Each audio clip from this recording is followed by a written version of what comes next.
Good afternoon. Call the Los Osos Groundwater Basin Management Committee Board meeting to order.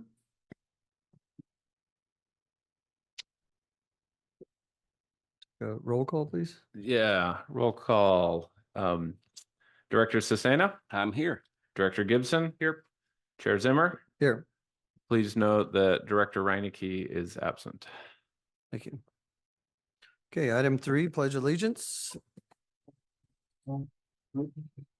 I pledge allegiance to the flag of the United States of America and to the republic for which it stands, one nation, under God, indivisible, with liberty and justice for all.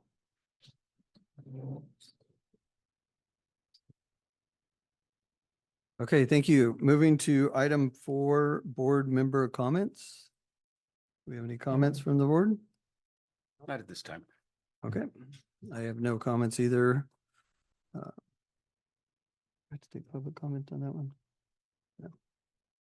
All right, we'll go to item 5, special presentation. There are no special presentations today. Item 6, the consent agenda. We have 2 items on consent agenda. It's the 2024 budget and invoice register and approval of the minutes from March 2024 BMC meeting.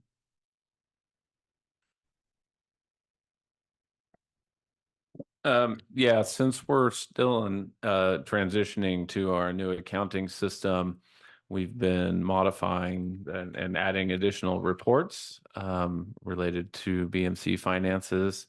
And as just to help, as with this transition, I've asked Adrian, the BMC's accountant, to help walk us through some of these new financial reports that you're seeing as part of the consent agenda. And so I'm gonna, I don't know if people can see Adrian online, but there Hello. she is. Hi, Adrian. I'm gonna change the screen share here. And so we have a number of reports. Some of them repeat for different months, but we thought it might be helpful just to start with the latest batch of reports, so the April reports. And so I'll let Adrian take it from here. Yeah, so it's small for me, but it looks like we're looking at the statement of revenues and expenditures for April. You can see that now we have gotten all of the revenue from all 4 of the agencies, so there's nothing left in that those budget remaining columns. April looks pretty empty in terms of expenditures. That's just because I haven't gotten any invoices yet for the work done in April. It will come. Yeah, this is the revenue expenditure. And let's move on to the balance sheet. Scroll down. Somebody made a comment last time about making sure that it balances, and so I added a line item to make sure that you can see how it balances in the end, where we have total assets matches total liabilities and net assets. We can scroll to the next.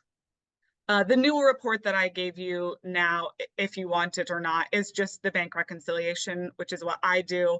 So what the bank actually had in their account as of April 30th was $298,000. We had written, but they hadn't been cashed yet, checks for $36,000, which means our reconciled bank balance is $262,000 as of April 30th. And then in with that reconciliation, you can scroll down again and see a few more pages that go with it. So these are the checks that were written but haven't cashed yet, the outstanding. The next one, a special item that happened was getting our final contribution of $67,000. And then we had a bank fee of $2.50 on the last of the reconciliation. And then the last document that I want to show you specifically is the warrant register. These are all of the items we've paid so far.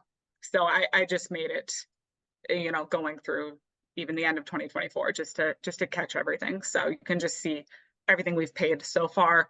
The reason that is $91,000 as opposed to, I think we had 88,000 as our total expenditures, is because two of these items are associated with last calendar fiscal year. And yeah, that's the difference.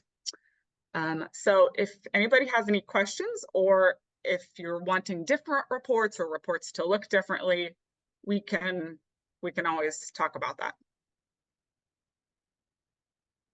Thanks, Adrian.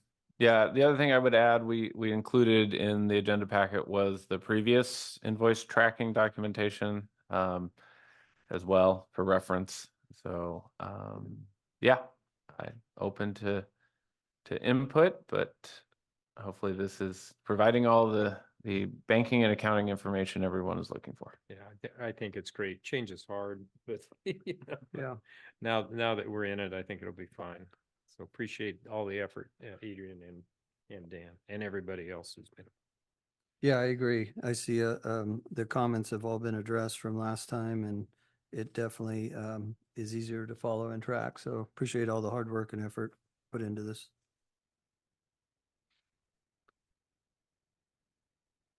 Okay. We'll open it up to public comment. Do we have any public comment? If you'd like to make Interesting. public comment on the consent agenda and you are online, please raise your hand. And if you're in the boardroom, please come up to the podium. There is no public comment online. And no public comment in the boardroom. I'll move approval of consent. I'll second that.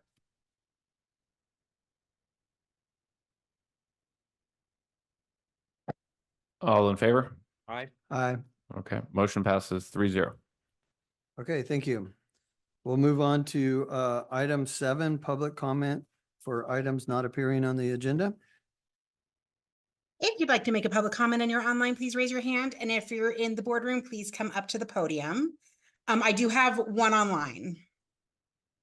Okay, let's go ahead and do online first. All right, Patrick, you just have to unmute yourself. Thank you. I did. Can you hear me? Yes, we can. Okay. One thing, could you please, right now you have item 7, public comment on the screen, which is the large one.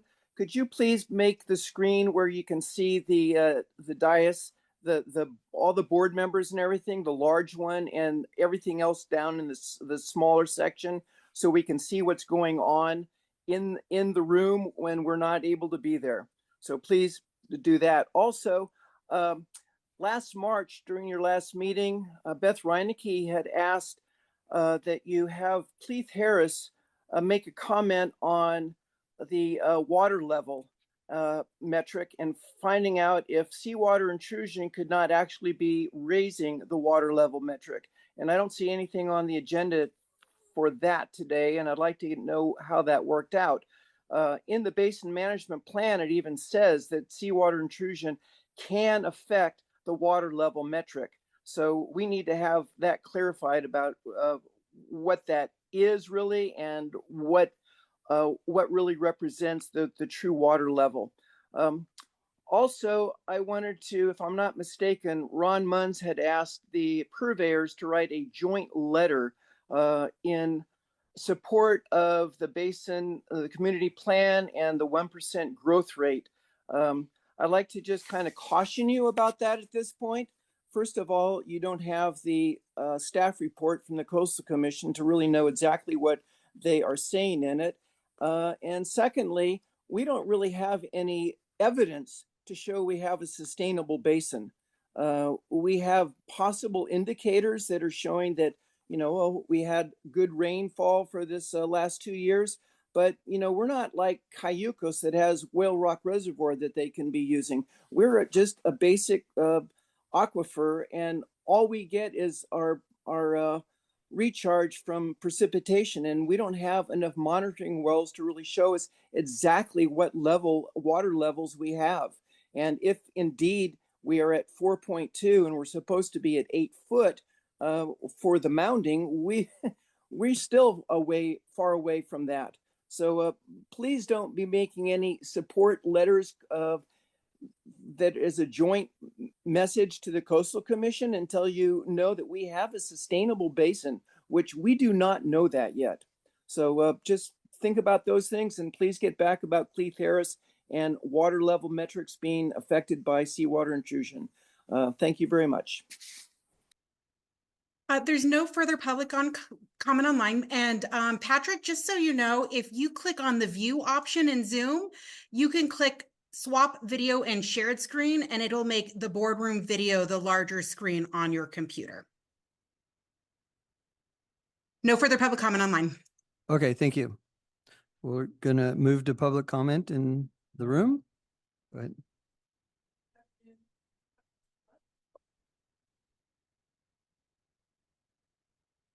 Good afternoon, Lindy Owen, local.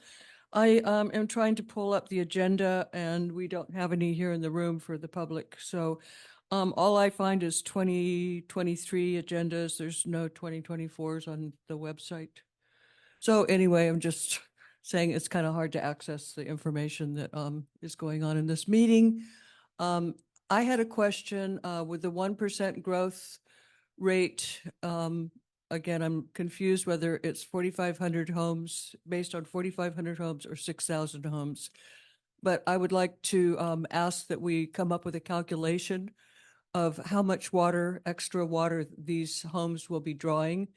And then I'd like to multiply it each year and find out when we decide that it isn't sustainable to continue doing that growth.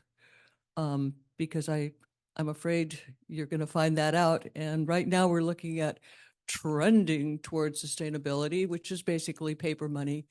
The idea that we could go ahead and hope that there's plenty of water and we'll just build until we find out that we made a mistake. So I think it would be helpful for a number of us to know how many homes the county wants to put in and what the expectation. I know this 2-for-1 thing is one thing, but there's no verification on that. There never has been. And until the county decides to put meters and oversee new growth's water use, we'll never know. So thank you. Thank you. Am I allowed to give you a paper? Okay. I think I have 5 of them there.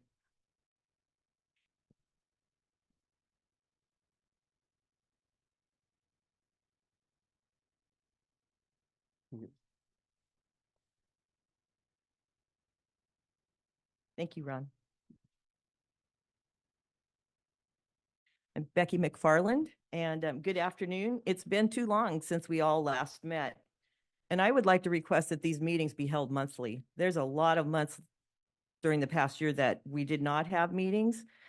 It's a time when the community can come and talk about or ask about our water supply. And, after air, water is the next most important thing for humans to survive.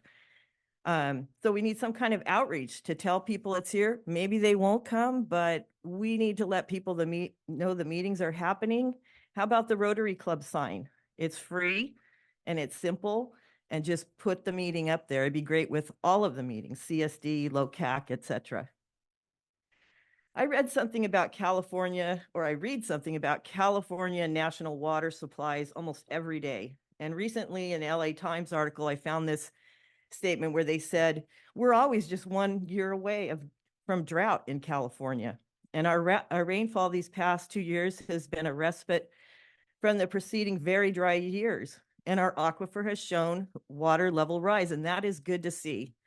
But we should be very careful in assigning all of that rise to freshwater recharge, especially in light of rising chloride levels that indicate more seawater intrusion. In fact, one of the wells said it was the highest level ever recorded on that well.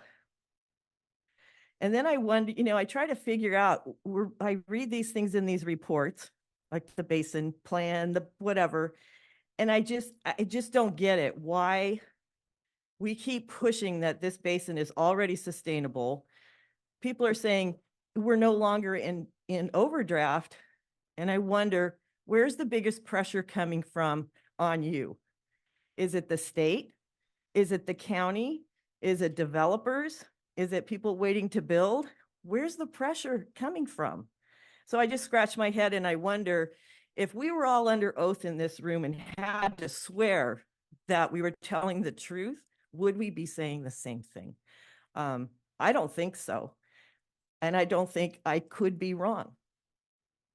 In a recent publication that I read from Sigma called Best Practices for Managing Basins, and it's from the DWR, the chart shows that I gave you that if any one of those indicators, including seawater intrusion, and is it like water quality, if any one of those indicators are not met, then we have undesirable results. I'm sorry.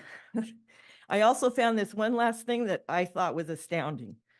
Sigma does not incorporate sustainable yield estimates directly into sustainable management criteria. I would like to say the last part if I could. It's 2 sentences. Basin-wide pumping within the sustainable yield estimate is neither a measure of nor proof of sustainability. And I think that's a pretty astounding statement coming from Sigma. Thank you. Thank you.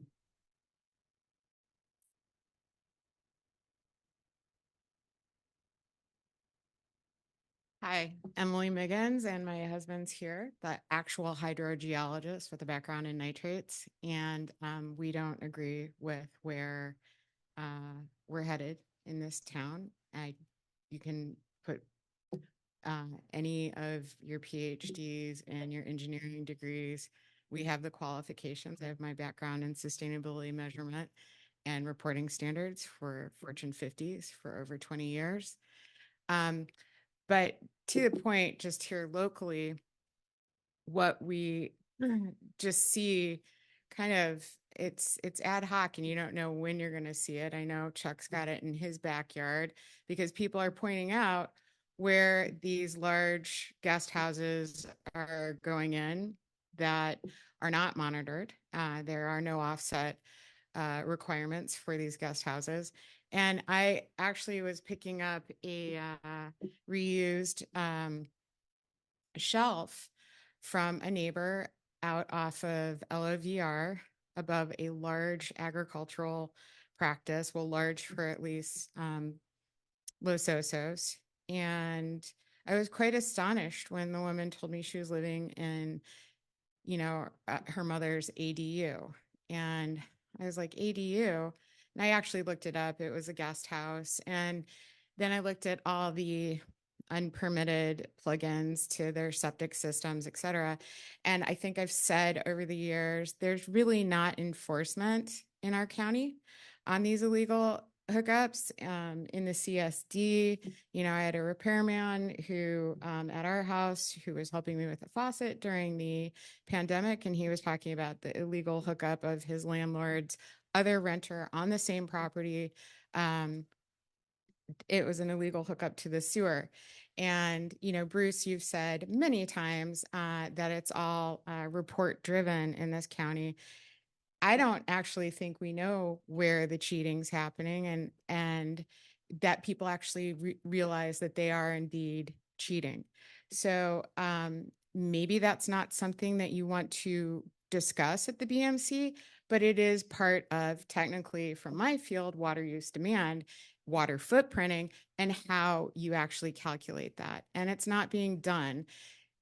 Couple that with the sustainability metrics and reporting standards for agriculture. I'm not aware of any projects going on in our community which might impact our not only chlorides, but our, read James Bishop's notes on the meetings he's been having about nitrates. And I think if we're going forward with the GMO, you need to take what the real picture is into consideration and how to get on top of that. Thanks. Thanks, Emily.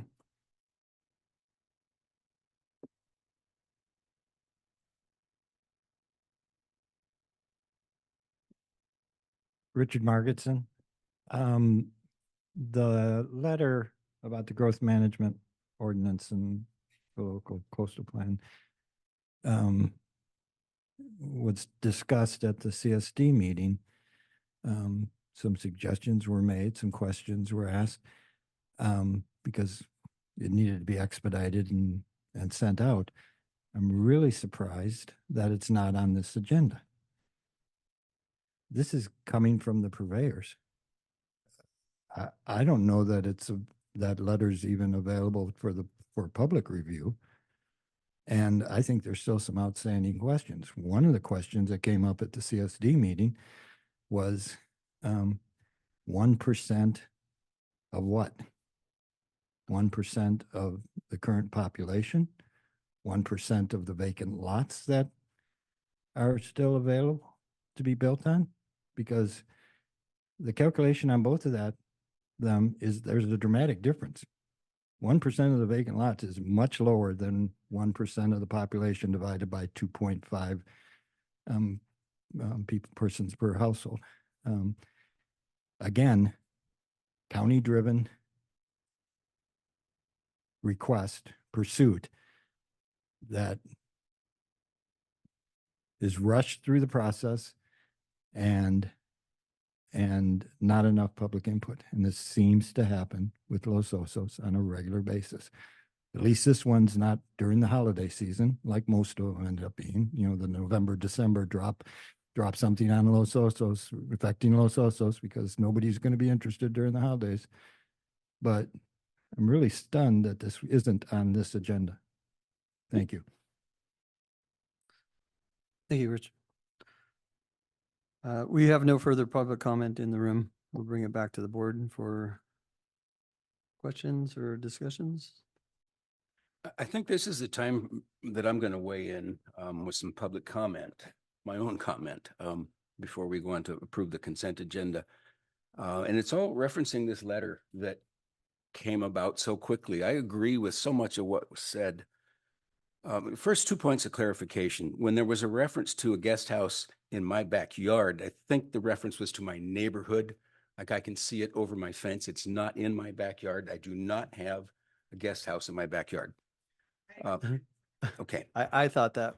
Well, the other, Just for clarification. the other is that the suggestion that being under oath, anything different would be said up here really offends me. And I'll let it go at that because I don't want to get too far down that road and show how offended I am by that.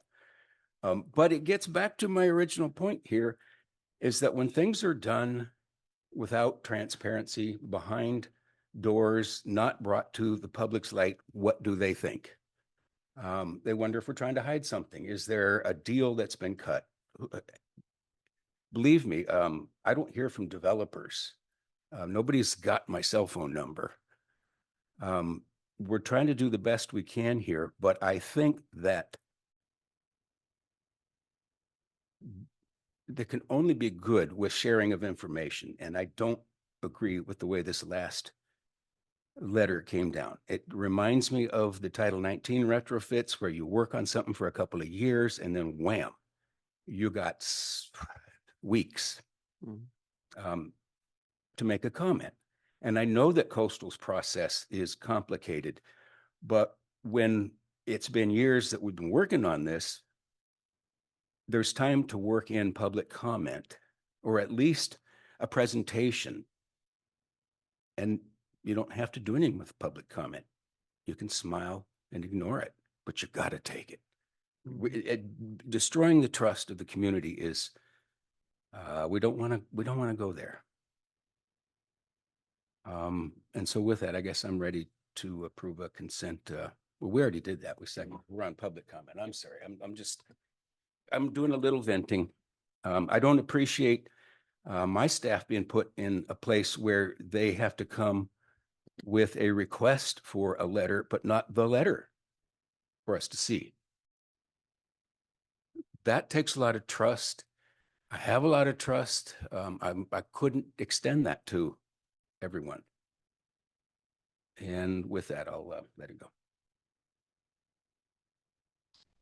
Yeah, thanks, Chuck. I kind of agree with what you're saying there. You know, just along the lines, I have a staff that hydrogeologists and professionals that meet and discuss these things, and I rely on them to give me input. So, this not being on the agenda, it went out. We didn't have that time. I think that is a concern that we kind of wrestled with ourselves. That was a tough situation. And it wasn't the fact that we were trying to be dishonest or hide something behind the table. It's just we had to either get it out or not get it out because the ship was moving. So I think, there is a lot of effort that goes in behind the scenes that you don't see, but it's all done with good faith, and I know Golden State gets put on that, regulated utility platform a lot. But at the end of the day, there are rules that we operate through the PUC, and we can't deviate from those rules, whether, how that impacts, whether, one of the things that comes to mind all the time is the can and will serve letters that we issue. We have a requirement to do that, and we have to follow that, but what we can do in this room is we can monitor the situation. If the situation warrants taking measures or such, we can agree among this board to how we address the basin. So I think that's where we have to get to, but it has to be compelling evidence and not, opinions on whether we should have housing or shouldn't have housing. There's rules and regulations that the county's following for their growth ordinance, Golden State's following for its can and will serve letters, and then we have to monitor. I think overall we've made amazing strides for all of our different agencies coming together and managing this basin compared to where we were before this came together. So I struggle with that part of it because of the amount of effort and compassion we've put into managing this basin. So I'll just leave it at that too. But I do appreciate the public comment. I mean, I really do appreciate you guys getting up here, taking the time and bringing these things to the table, because sometimes they do get lost in our shuffle of trying to, deal with certain matters. So those comments are heard, and we do appreciate them.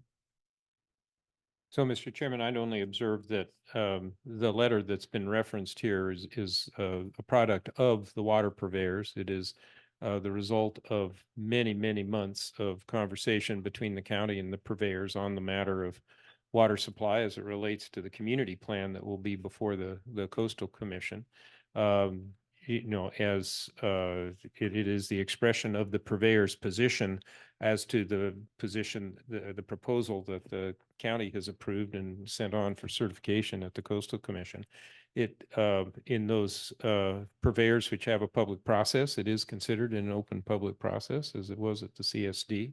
And it will become a public, it is presumably a public document now, but it certainly will be part of the record of the action that the Coastal Commission is going to take when they meet here in June, meet here being Morro Bay. So, I think there's full public process on this, and all commentary will be certainly received and made part of the decision-making process.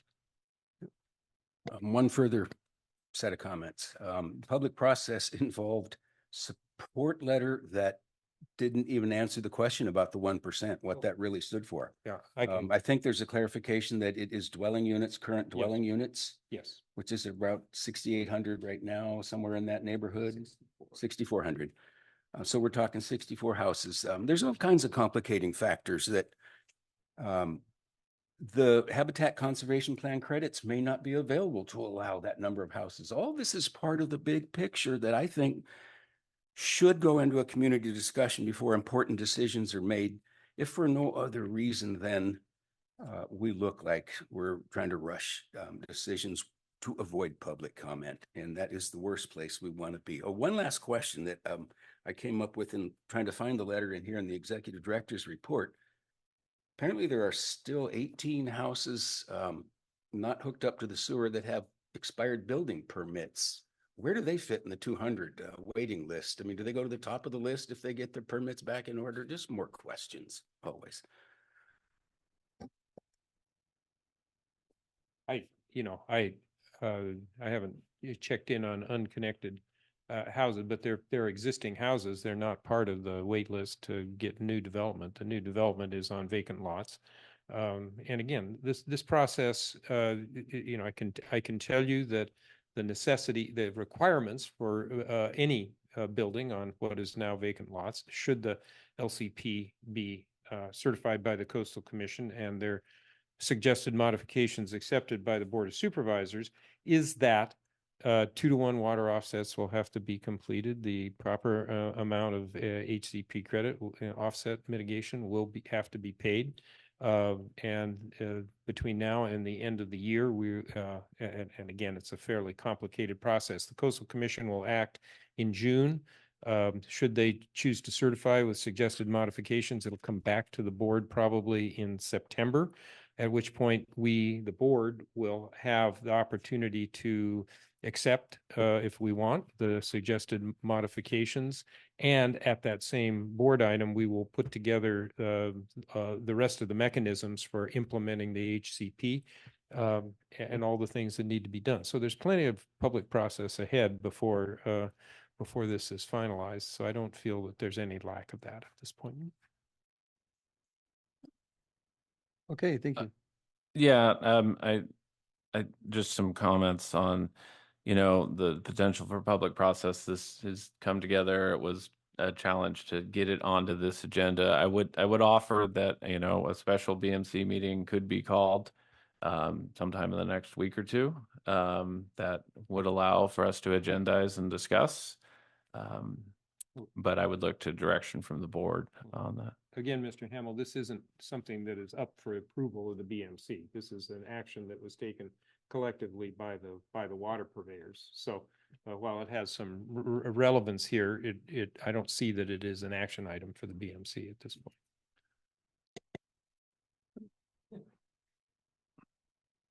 I mean, I guess I would argue the BMC is explicitly listed as a party to the actions related to the growth management ordinance. And while, yeah, the BMC doesn't necessarily need to make approval of the letter, I think at least an opportunity for discussion around that could help address some of the concerns around just a lack of opportunity for public input. Sometimes it's not bad to clean up after the horse, even though he's out of the barn. The meeting should have been first. Public input is I guess there's a chance at Coastal, we can comment at Coastal at that point, but it just would have been, I think, would have been better to vet these things here. And maybe we wouldn't waste Coastal's time if people here were satisfied that, well, the reality is it sounds like a lot, but it's not going to be maybe that but now there's potential that we'll have a bunch of mad hornets at the Coastal office, and that doesn't help anything either. Yeah, I guess I'm trying to just figure out what that outcome would be. Is it a discussion and chance to voice opinion here with this board, or what would the outcome? Like I said, we've already taken the action, the letter's out there. Where would we go following this meeting? Any thought on that? I mean, what would be the outcome of it? I mean, I think it would be an opportunity for the agencies signing the letter, describing their reasons and justification for signing the letter. I think the letter has, well, the concepts have been presented to the CSD board of directors. The specific letter itself, as I understand it, is going to be presented to the Utilities Advisory Committee tonight. I'm unclear what processes the other purveyors took in their at S&T and Golden State, but I guess I would just say it could be an opportunity to talk about the letter, which unfortunately we don't, because it didn't get agendized on this agenda, and I'll take some ownership of that. That it would provide that opportunity. This would have been that perfect opportunity for the community informational that we've talked about periodically, every quarter or so. Well, we should have a community meeting and update. A lot of things have come together all of a sudden. HCP approved, LCP about to be approved, or at least steps taken in that direction. All those things would have been a good opportunity to get the community center full. So I guess jumping back to my thing, what would be the outcome? What I kind of heard, and maybe not have heard at all, but it was justification for why the other purveyors signed on to the letter would help with. And I'd that, like- I don't know second about that? justification, I mean, but just an opportunity to have well- that dialogue around why there, was support for the framework. There was a lot of staff time that went into that. I think, and there is broad support for all the concepts that are in the letter. We just haven't had a chance to talk about it here in the public as the BMC. And again, that's, I take ownership of that. I should have found a way to get that on this agenda, and the only way I can really see to remedy that would be a dedicated short special meeting. And I guess, it's out, it's done, the ship sailed. So maybe we learn from this and know that these kind of things are, we shouldn't do it. What, I don't understand what we're going to come back and do. Are we going to file another letter with the Coastal Commission as a result of the meeting, or what would be our outcome that we would have as a result of that? Well, I guess there are examples. This is the letter that's out there that's going to the Utilities Advisory Committee tonight. And but it's already been executed. So I haven't spoken with the CSD on what the intent is there, but it's just other opportunities for the forums and the people that are, involved in water issues to weigh in on a water related. It's not even a policy, but well, I guess it's a policy framework, but it's a support letter. I mean, like I said, we had a lot of input. It took a curve on us, and we responded back to it. Is the way there was years of meeting and developing this. Took a curve, and we responded to that. I'm not sure that I'd see value in another meeting, but I would say that I abstained from voting on the concept letter. When I saw the letter, I would have voted yes on that letter. So perhaps what we can do as a matter of public information is release the draft of the letter. I haven't seen the text of the letter myself. It's in our utility advisory committee In the packet. It's So in the packet. Perhaps that PDF could be circulated to the Absolutely. LOBMC mailing list. Absolutely. I think that would be helpful. Okay. Okay. Okay.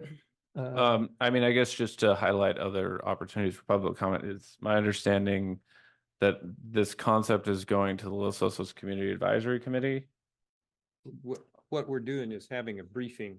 A week from tomorrow is the LOCAC meeting, and our planning department is going to brief on the next steps with the community plan going to coastal in June, and how all those pieces, the water, the growth management, and the HCP all relate to how what we're expecting in terms of suggested modifications, and how we're going to work the process moving forward. Okay, and that presentation would include description of the framework for the growth management ordinance. Okay, so yeah, just highlighting that. And what was the date of that again? I'm sorry. Would be the, Third, let's see, it's 24th, 23rd. Is it Thursday? No,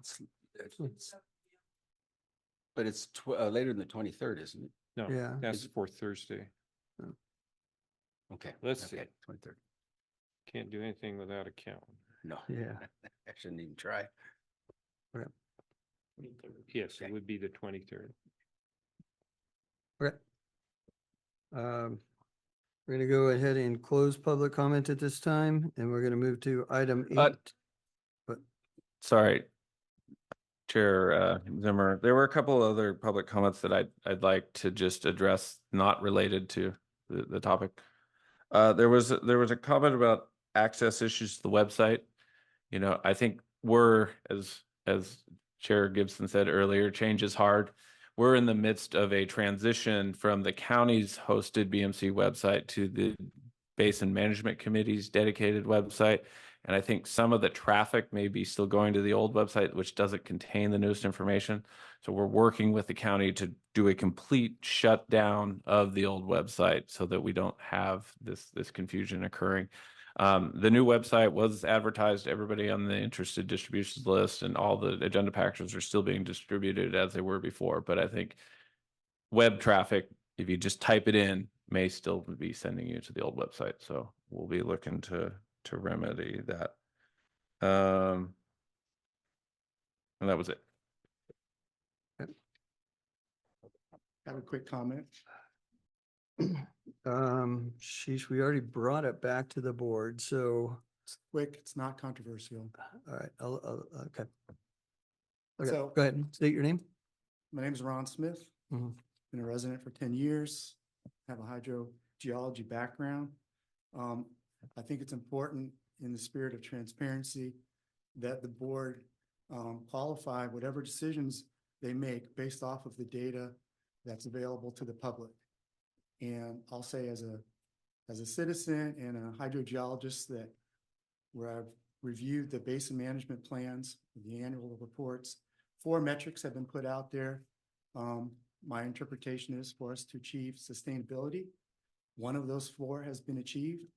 And it's open to interpretation if we are trending towards sustainability. And that's like saying that I'm trending towards graduation, but I haven't graduated yet, and I want to buy a car, right? You're not there yet. So we have these 4 metrics. We've achieved 1, and maybe we look good in another one, but based off of the data that I've seen, we're not there. And I think it's important for the board to qualify any decisions that you make, base it on the data or reference the data that you're using to make these decisions. Thank you. Good. Thank you, Ron. Okay, we're going to go ahead and close public comment at this time, and we're going to move to item 8, the executive director's report.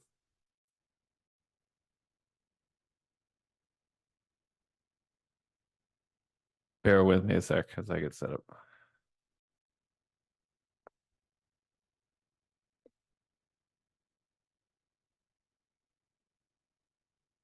Okay, yeah, item 8, executive director's report. Just a couple of update on BMC initiatives to share with the group. There is the note in there about the website that I already discussed in the response to comments. The other item for update is modifying existing wells LA 16 and LA 14 to be dedicated wells. We've talked about this at previous meetings. That's a key monitoring program improvement initiative for the BMC that it's undertaking in 2024. We're continuing to make progress towards getting the necessary executed agreements with the National Estuary Program, the Los Osos Community Services District, and the BMC to fund that work with the goal of completing that work this year. Some of the near-term next steps will be to release an RFP solicitation for hydrogeologic design services and construction oversight for those modifications. And once that solicitation has occurred, we would be bringing back a recommendation for a contract award to the BMC for their approval. The next steps after that would be then to apply for any necessary permits, well drilling permits, encroachment permits, any other permits, and as well as putting the actual modifications of the wells out to bid. Can you remind me the locations besides LA 14 and 16?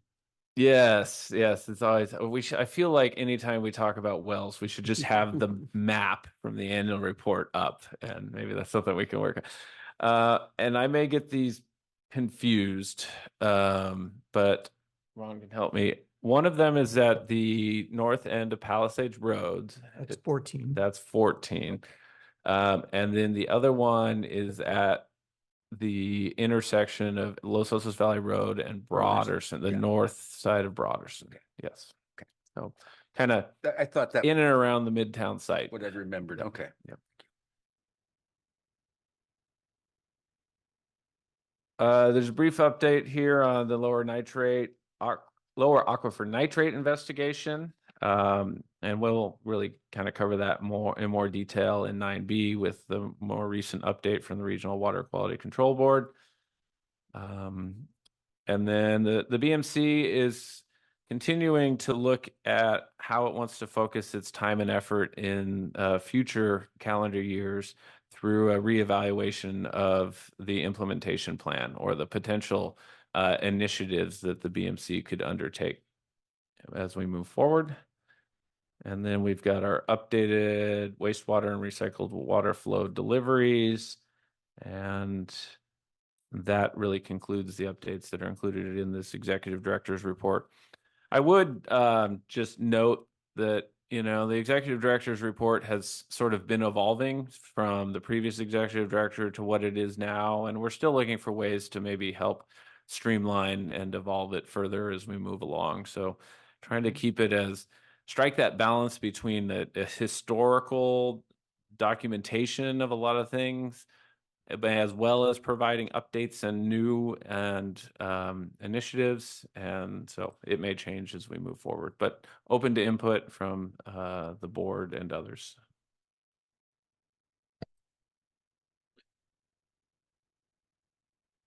I have one question on the monitoring. Is that, do we believe that we're going to get all this work done in 2024, or do you think this will extend over to 2025?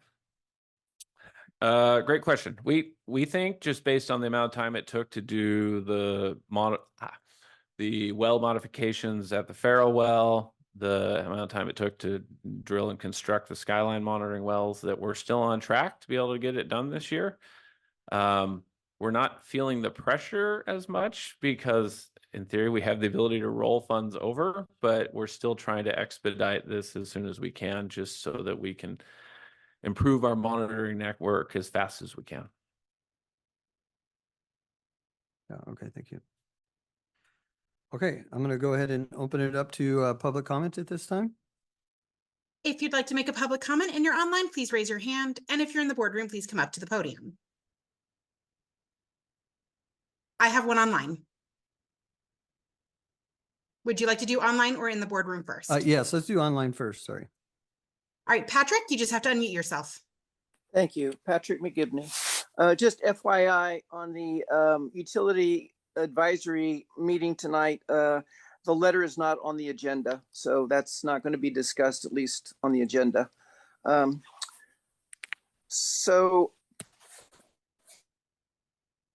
I'd like to just talk, though, a little bit about your report, the AMR on the groundwater production. The total production may not have decreased, especially to the extent that it is listed. It has been re-estimated using data, assumptions, and methods that are questionable. Some of them are like calculating the daily average usage of households based on the... Patrick, we're talking Yes. about the executive director. We actually have a action item on that topic, so it may be better suited if you save that comment for that. Oh, yeah, all right, thank you. I thought the executive director's report was to cover the AMR, but it did not. So, all right, I'll wait. Thank Yeah. you. All right, thank you.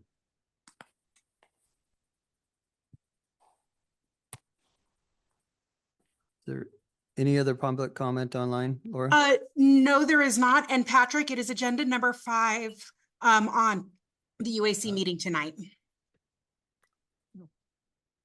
The letter, right, Laura? Well, yes, the letter is agenda item Okay. number 5 on the UAC packet.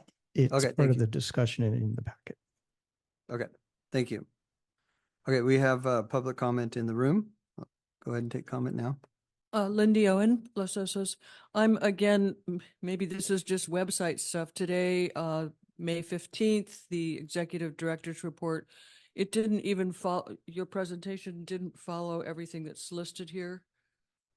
I didn't see any talk about the AEM study. I didn't see anything about what was this other, the sustainable yield. One of my questions is and then I look at the list of, or the amounts of water that were going to Broderson, and they're very increased, which I don't understand why, because we still haven't been using a lot of water with the last of the rains. So my question is, did we put it wasn't a transducer, but it was some kind of way of monitoring exactly how much water was being dropped into Broderson rather than just guesstimating how much left the plant and subtracting or guesstimating what Sea Pines got, what all the other purveyors are. So I don't know if I missed something, but there's a few things that weren't discussed on here. The nitrates. So I don't know if I'm wrong, but I was curious about some of that information, and if it's coming up later, then I apologize.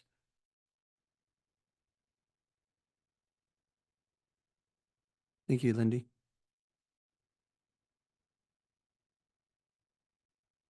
Hi, Emily again.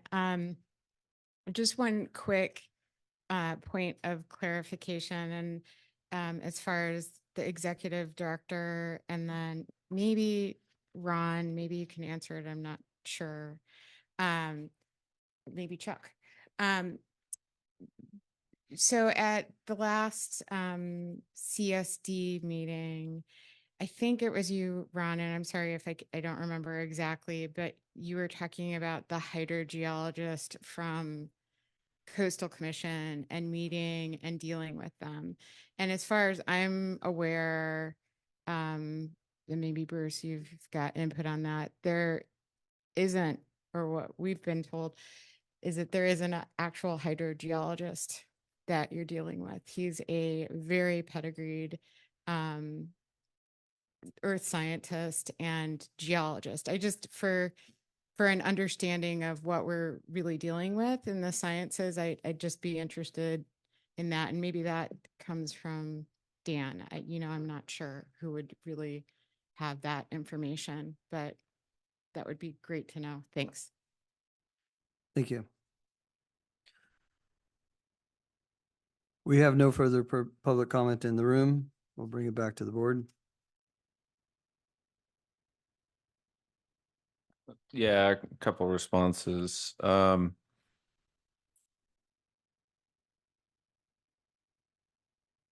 So the ED report, so the structure that we've had with the ED report is we try to streamline it. And so we highlight certain sections where we have updates, whereas other sections where we don't have updates from previous ED reports, we leave them in there as informational items for the community. But I don't necessarily verbally go through them. That's typically the structure. I should, and that was a good point that was made during public comment, is I didn't describe some of the updates that are occurring as part of the Los Osos recycled water facility. And so the county has been making some good progress on a number of projects, primarily funded through the ARPA program, to connect some of the schools within the community to the recycled water program. The primary focus has been on Los Osos Middle School. And so that one is sort of leading the charge. And I believe designs have been completed and looking to make those physical connections this summer. Additionally, there's going to be a connection of the community park to the recycled water program. And so those are both exciting milestones, because connecting those facilities to the recycled water system will provide a direct offset to the groundwater that is currently being used to provide irrigation water at those facilities. And then there also are improvements being made at Broderson. I think was referenced, the county is installing a physical meter.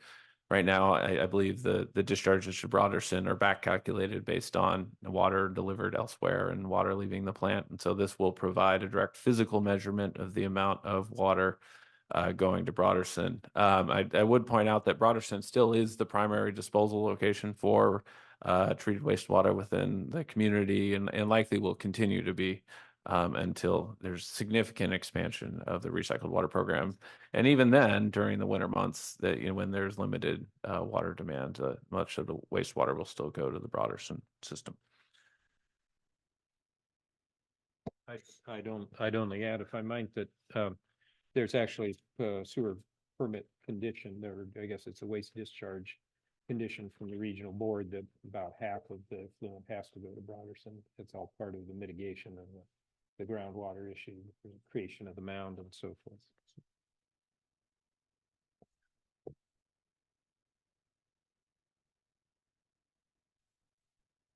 Sure. Yeah. So I don't have an answer.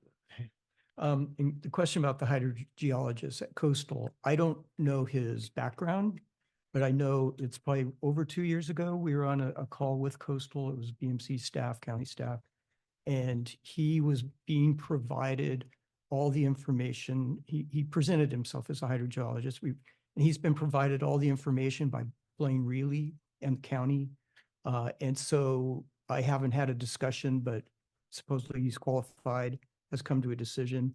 I have to say there's only, I think, one hydrogeologist for all the state. But there's been a focus on this because of the controversies we've been having. So again, if I could add on to that, Mr. Chairman, I'll just say that this is a matter of the Coastal Commission satisfying itself on the matters of water supply. That's part of their decision-making process. And do I know exactly the qualifications of who made that, but they are reviewing materials presented by registered professional geologists and certified hydrogeologists. So they will make their technical analysis and forward it to as part of their staff report. This again is we're headed now to a Coastal Commission decision, and that material will be before the commissioners for their consideration. Okay, thank you. We'll close this item, item 8, the executive director's report, and we'll move to our 2 action items. 9A, a presentation of the 2023 public draft annual monitoring report.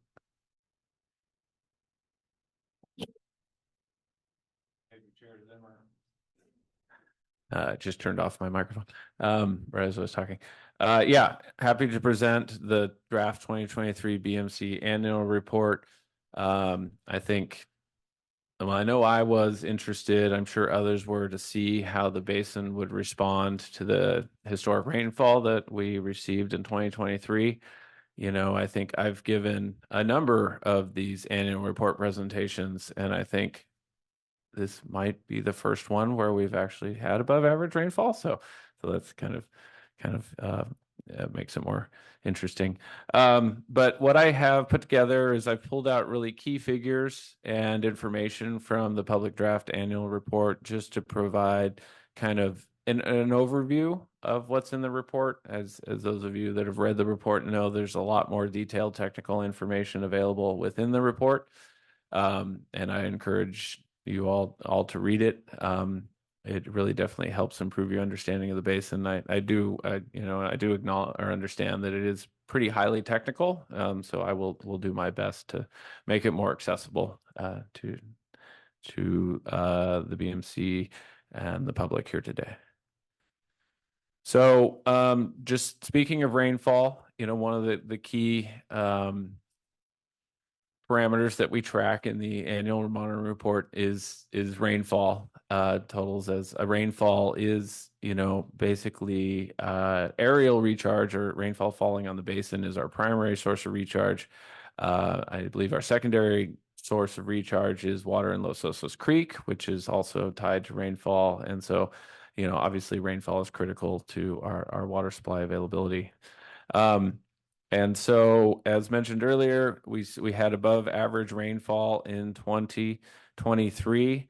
Our longest period of record of rainfall for the nearby region is the Morro Bay Fire Department, and so that's what we primarily show and track. Well, it's what we show in the figures in the annual monitoring report, and we are working to develop a more local rainfall record with the Los Osos landfill rain gauge. But until that record is comprehensive enough to represent wet and dry periods in a balanced hydrologic period, we're continuing to also track the Morro Bay rainfall. But so we have the cumulative departure from the mean, and then we also just have the total rainfall totals for the Morro Bay gauge here.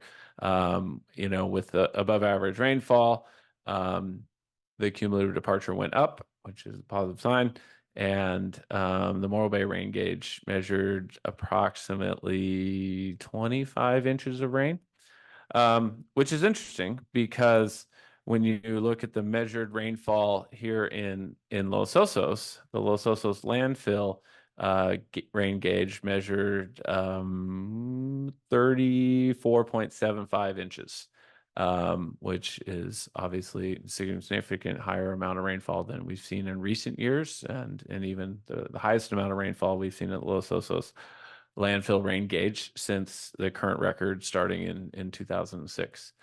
We've talked about this quite a bit at the BMC. You know, we believe that we get slightly more rainfall here in Los Osos than they receive in Morro Bay.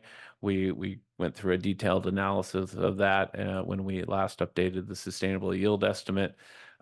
Seeing almost 9 inches more is, I think, more than we would usually see as a difference between the two rain gauges. I haven't done a deep dive to see how previous years compare, but it's just wanted to highlight that there's a little bit of disconnect. We talk about the Los Osos landfill gauge in the report, but then we show a figure for the Morro Bay gauge, and the reason for that is we're still building that more comprehensive record, and so I thought it'd be helpful to kind of show graphs of both. And then, as I mentioned earlier, you know, rainfall has a significant impact on stream flow. And so what we've got here, these are not all in the annual report, the 2022 and 2023 hydrographs for the Los Osos Creek stream gauge are in the report, but we also pulled the 2024 graph just for reference. And so you can see in 2023, you know, with the significant rains in December and then really ramping up in January, the creek started flowing. Oh, sorry.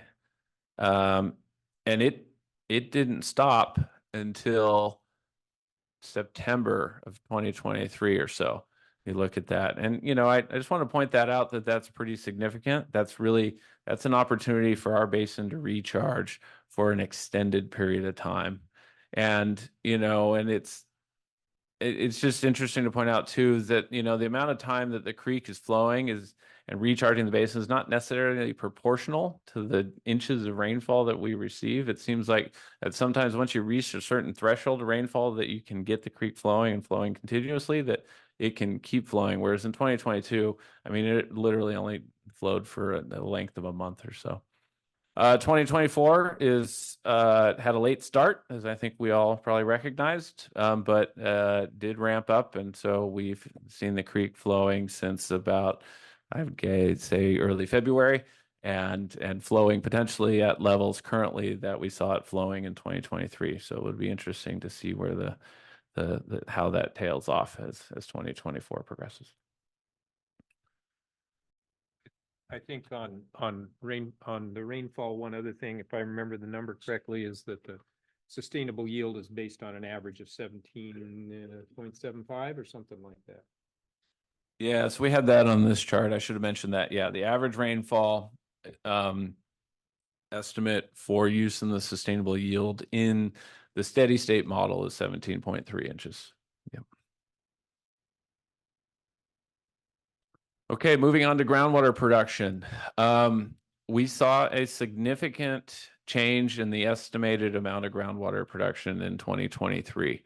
And, you know, that was primarily associated with the increased rainfall that we received. With additional rainfall, there's less demand for irrigation, both for agriculture as well as residential and commercial landscaping. And so we saw that, you know, reflected in the purveyor metered water production data, you know, a decrease from previous years and the lowest purveyor production we've seen since 2013. We saw it in the community facilities as well as in agriculture, and a really pretty significant reduction in the amount of estimated irrigation water pumped for agriculture from previous years. Both of these numbers are estimates. We have, as was presented at the last meeting, I believe, or maybe it was the meeting before that, we have a soil moisture budget model that Cleith Harris Geology geologist utilizes that takes into account rainfall patterns and both in magnitude and variability to estimate the amount of groundwater that would need to be pumped to make up for the evapotranspiration demands. All of those contributed to a lower total production number. The other thing that contributed to a lower production number was our estimate of domestic or rural residential groundwater pumping. The county, as part of the water offset study, last summer did an updated estimate of how much groundwater they believe that the rural residential, so non-purveyor residential users were pumping. And, that was included in the water offset study vetted by the BMC hydrogeologist. And so that estimate is significantly lower than the previous estimates that were developed as part of the basin plan and some of the basin plan formational documents of 110 acre feet as opposed to 220 acre feet. So all that really, culminated in a total groundwater production that, is significantly lower than we have seen. I probably, if I had done my research, I could say it's been lower than we've seen since, definitely since the BMC started, and probably several decades before then, potentially. Now, this is likely, depending on hydrology, and well, I guess we kind of know what our hydrology in 2024 was, but, it likely to see a bounce back if we don't see these historic rainfall years, but it was definitely a significant decrease in the estimated amount of groundwater produced. Transitioning to recycled water. So we have our table here that we show in the annual report that shows the planned volumes of recycled water and their discharge locations compared to the actuals. One of the key takeaways that we always note here is that the actuals are significantly lower than the planned. And, I think we can largely attribute that to the significant conservation measures of the community, as well as the requirements for conservation retrofits to connect to the sewer system. The majority of the water did go to the Broderson leach field, as was described earlier. Portion of the water to Bay Ridge Estates leach field. Sea Pines takes delivery of some of that water, and there's about 4 acre feet, at least last year, for use for agricultural water reuse. Hopefully, we will see that urban reuse number go up in 2024 as we connect Los Osos Middle School and the community park to the recycled water system. And then that, in theory, should have a corresponding decrease in the amount of groundwater that we estimate that we have to produce, as was shown on the previous slide. We have 4 main metrics that we use to assess the health of the basin: the basin yield metric, the water level metric, chloride metric, and the nitrate metric. We saw an improvement in 2023 in 3 of the 4 metrics. The basin yield metric, we saw a significant improvement. The basin yield metric is a calculation of the estimated groundwater production divided by the sustainable yield. And so with a significant decrease in the estimated amount of groundwater that got pumped, as we just discussed, that significantly lowered the basin yield metric to a level below the target of 80 for 2023. And again, that metric is going to be significantly variable based on hydrology, but also other factors. Implementation of basin yield programs to improve the sustainable yield, and then implementation of conservation or recycled water connections to reduce groundwater demand. But a positive progress in 2023 relative to that metric. Also, a positive progress in the water level metric. We saw one of the largest, if not the largest, jumps in the water level metric in 2023. Definitely the largest we've seen in the recent history. Again, associated presumably, with both the increased rainfall, which increases recharge to the basin, but it also, as we've talked about, reduces the pumping. So it really has a a dual benefit effect of providing additional recharge and also reducing the need to pump, which helps improve and increase water levels. The chloride metric saw a deterioration from 2023. It was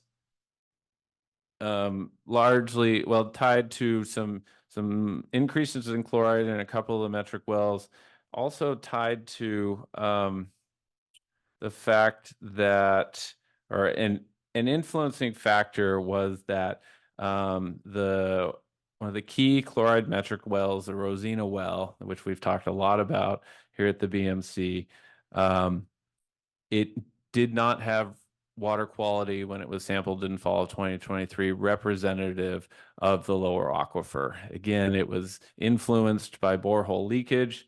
It had higher nitrate concentrations than the threshold we have set for determining whether or not it's representative of lower aquifer water. And so to create the chloride metric calculation for 2023, we had to reuse the chloride value from 2022. And so we're not necessarily seeing the latest values for that well, and potentially not seeing any impacts we might have seen from the 2023 historic rainfall. I'm optimistic that probably not the last time we're going to have to talk about the Rosina well and the chloride metric, but one of hopefully the last times that we're going to have to discuss this is at the end of 2023, constructed the Skyline monitoring wells that are located in close proximity to the Rosina well. They're dedicated monitoring wells. They're not production wells. They're new wells. So hopefully, they're not susceptible to borehole leakage, and hopefully can be used at some point in the future with the BMC's approval as our well for monitoring chlorides or seawater intrusion in that critical portion of the basin. And then the nitrate metric lowered in 2023, decreased from 17.5 to 14.2, and I'll talk about that a little bit more on some subsequent slides. So the basin yield metric, I kind of covered this a little bit before. This is my attempt to kind of try to show the basin yield metric graphically. And I think it's still a little bit of a work in progress. But, the basin yield metric, as I described earlier, it's the ratio of estimated production divided by the sustainable yield. So what we're showing in the dark green line is the estimated sustainable yield for the basin of 2,380 acre feet adopted by the BMC in 2021. And then we have, as outlined in the basin plan, a target to be producing groundwater, pumping groundwater at a level of 80% less than the sustainable yield estimate. And so in 2022, we had not reached that target, with pumping around 2,000 acre feet as it has been over the last 4 or 5 years. That's above the target. But in 2023, with the reduced groundwater production, we did reach that target for the first time. At least the first time since we adjusted the sustainable yield estimate. I think I can say that. So, that's a positive sign. Again, highly dependent on the amount of pumping that occurs, which can be influenced by the amount of rainfall that we're getting year over year. Longer term trends have to do with other projects and initiatives. Hopefully everybody's familiar with these graphs. These are, key graphs that we utilize to observe the chloride and water level metric. Again, significant jump in the water level metric to 4.3 feet, which I think is exciting. We've talked about this before when this data first came out, but we're approaching levels in the water level metric not seen since the 1970s. So we're seeing, recovery in water levels within the basin, largely attributed to conservation and implementation of basin plan programs, the water recycling facility, and other BMC and purveyor initiatives, party initiatives, I should say. Chlorides did increase, as I described, somewhat associated with the lack of modern data, somewhat associated with slight increases in some of the other wells, but are still kind of within this realm of what I consider like an oscillating. We're kind of back and forth, bumping up and down within this range for chlorides in the metric. The dashed lines here show the projected water levels in chloride metrics as the basin plan gets implemented. So, I think, we're tracking those projections relatively well. I mean, you could argue you could say the water level metric is a little behind this time period here. The chloride metric is maybe a little ahead, but generally following the trends that we were hoping to see when the basin plan was developed. The question came up about change in groundwater and storage and the potential that could be influenced by sea level rise. And so that was a question that was raised by the Director Reinecke at the last meeting.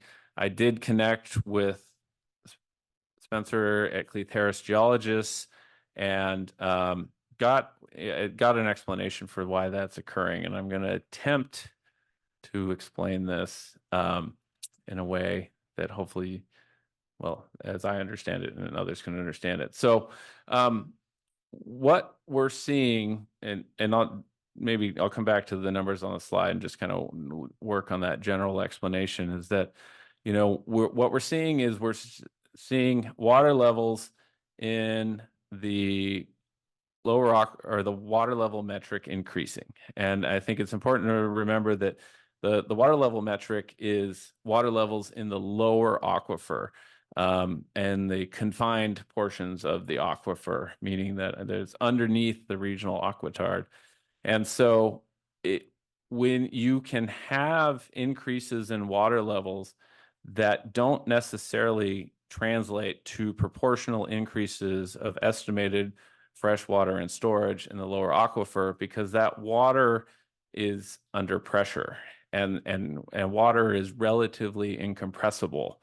So as the pressures increase, you're not necessarily seeing a proportional change in the volume of water in those confined aquifers. You're still getting the benefit of those increased pressures and heads for fighting seawater intrusion, but it's not necessarily translating into feet of fresh water spread out over the entire aquifer. He also does the calculation of how much fresh water above sea level, which is the important datum in terms of that impact on basin's safety. Correct. Yes. Now, if you see increases in the water levels in the upper aquifer, the first water aquifer that are not confined aquifers, you will see you should see a corresponding increase in the amount of fresh water and storage. And that is really what we believe we saw in 2023 and what's reflected in the change in storage calculations, that we saw an increase of 2,600 acre feet of fresh water within the aquifer associated with the additional recharge that occurred in 2023.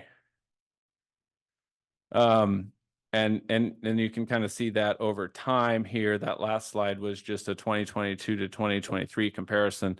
This slide is a comparison that really looks back to 2018, and you can see, somewhat of a consistent estimate of the amount of groundwater and storage above sea level for both the spring and the fall measurements, and then that significant jump in 2023, and corresponding with that, again, historic amount of rainfall that we received in 2023. Next is the nitrate metric. We saw an improvement in the nitrate metric, which is a decrease in the nitrate metric. Again, a relatively significant decrease in the nitrate metric. I guess it's not that much more than other years, but continuing the trend of lowering nitrates. One of the things that I thought was interesting about this decrease in the nitrate metric is some of the previous decreases in the nitrate metric were largely associated with the nitrate metric well in close proximity to Broderson, where we're seeing that really direct transition of historic septic discharge groundwater with high levels of nitrate being influenced by the water that's disposed at Broderson that has very low levels of nitrates because of the treatment at the water recycling facility. In this decrease, it's, based on my review of the data, it's not necessarily so much the Broderson influence. It's reduced concentrations at a number of the other nitrate metric wells that saw decreases in nitrate concentrations. And I don't know if that's just again a factor of increased rainfall and additional dilution or other things, but it seemed to be, I thought it was a positive sign. Now we have the sort of aerial view of mapped seawater intrusion in the central portion or the synclinal portion of the basin. This is kind of how we use to illustrate the movement of seawater intrusion within this portion, well, and other portions of the basin. And so these lines represent the localized movement of the 250 milligrams per liter chloride isopleth. So in 2005, it was located and where that color line is. I'm not going to try to describe it. We estimated, based on observations of chloride concentrations, that it encroached inland between 2005 and 2016 to the location shown in green there. Since 2016, it's been estimated that isopleth has retreated. You see a significant retreat in the area where the label is in 2020. I think that's largely associated with the fact that we drilled the Cuesta by the Sea or Lupin well and actually determined and got physical measurements of the chloride concentrations at that location. But we also did see, we estimate that it also retreated in the areas in and around LA10. In 2021, some additional retreat. 2022, some more, and then 2023, we're showing it a slight difference in its location from 2022. That's I should this represents, well, as stated there, Zone D. In Zone E, we are seeing an unfortunate, it's an increase in concentrations in the 250 milligram liter chloride isopleth in the northern portion of the basin, or LA11, up here along Pasadena Avenue, with the concentration in 2023 reaching 350 milligrams per liter. This is something we've talked about at previous meetings. This is something that we are monitoring closely as a potential concern for seawater intrusion that could be occurring in a different portion of the basin than we were really tracking and mitigating against earlier in the LA10 area. I wanted to do a little bit of a deeper dive on LA11, and so I pulled together, with the help of Cleith Harris geologists, a couple of these graphs. So the first graph here shows these are water level graphs for LA11, and the graph here kind of shows that sort of historical trend that we see in the water level metric, with water levels in the 70s and 80s really starting to decline, bottoming out in the 90s, and then starting to improve into the 2000s, and then improving more recently here in the last 5 years or so.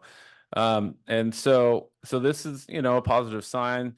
This graph is included in the annual report along with a couple of other wells. I just wanted to isolate this well specifically. I believe this is the 2024 value, so it's lower than the 2023 value.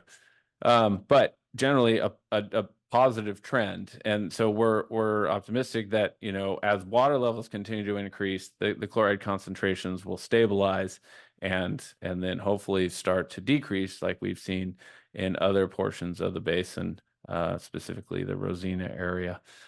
And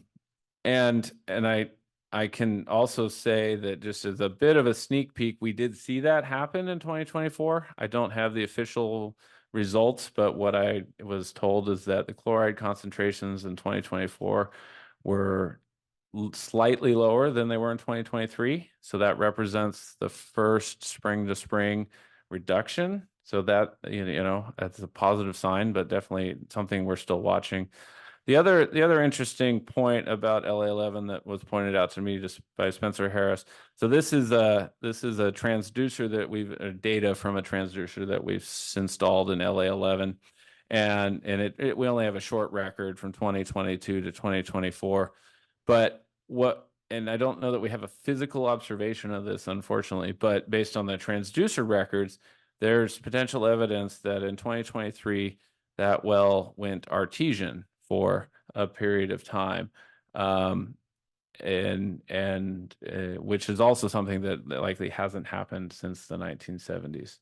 So just some positive signs, some negative signs we're seeing at LA11 with respect to chloride concentrations, some positive signs we're seeing with respect to water levels. We're really hopeful that the transient model will help us do a deeper dive into how we expect conditions to change here at LA11 over time. So more to come on that. Then we have the upper aquifer water level profile. This is it's not quite a metric, but it's another tool we use to help evaluate whether or not we think the water levels in the upper aquifer are sufficient to protect against seawater intrusion into the upper aquifer. In the last couple of years, we had seen levels in upper aquifer well 5 drop below the protective elevation shown in red. We did see those levels come back up a little bit to basically to the protective level in 2023. And we did see the chloride concentrations decrease slightly from 74 to 69 milligrams per liter in 2023. And so that's a single year improvement, but we're still continuing to monitor this because we really want to observe conditions over the longer period.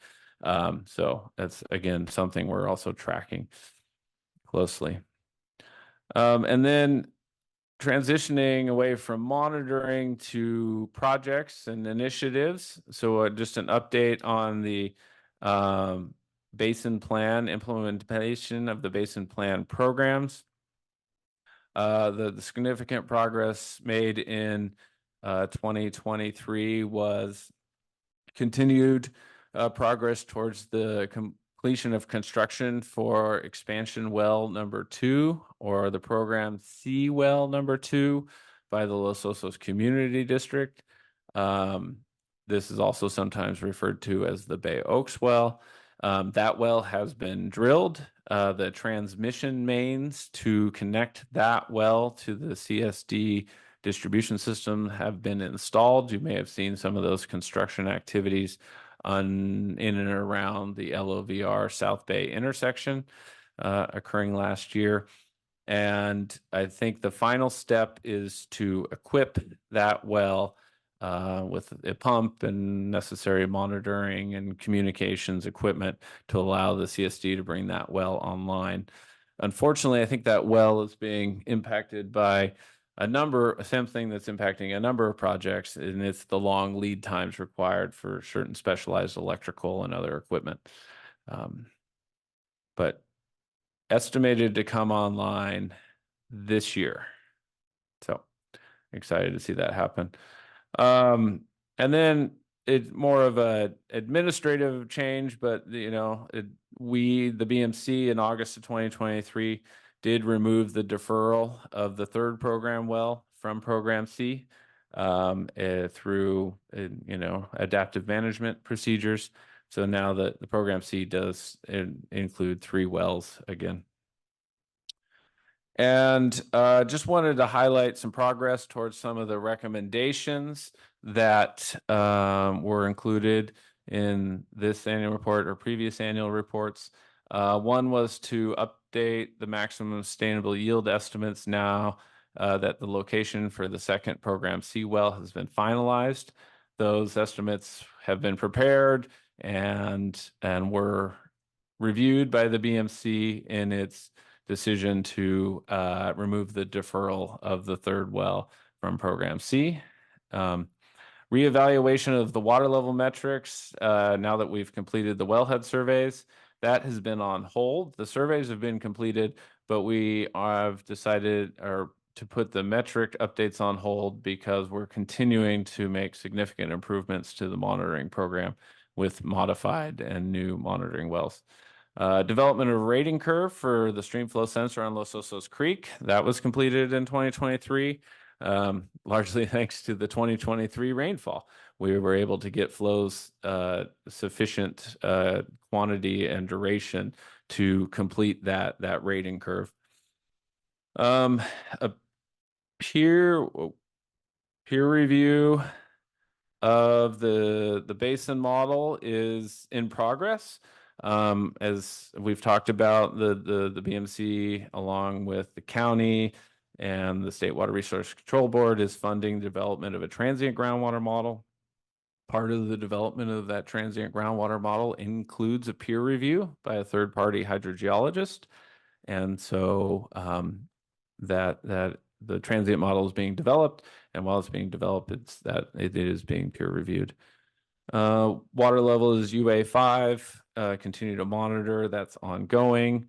Attempt to locate and salvage well FW7 near the Broderson Mound. So there was a well near Broderson that I believe was lost during construction. And I mean, lost, I mean buried. The well, it didn't go anywhere, but we haven't been able to relocate it. So hopefully there'll be an initiative to go find that well and we add it back into our program in 2024. And then install lower aquifer monitoring well at the east end of Skyline. That was completed in 2023. So that will significantly improve our groundwater monitoring program. And so some other key initiatives, covered some of these already, but the continued progress towards the transient model development and the water recycling funding study that will utilize that model to evaluate different recycled water and other supplemental water supply opportunities for the Los Osos Basin. Skyline monitoring we covered, stream gauge we covered. In 2023, we completed a Los Osos Basin well database. So this is a comprehensive database of all the well information that we were able to obtain and compile and put into one database. And that has already been a useful resource for the transient model development. The county made progress on a couple of initiatives. One is the water offset study, or the evaluation of water conservation measures and potential in the Los Osos Basin.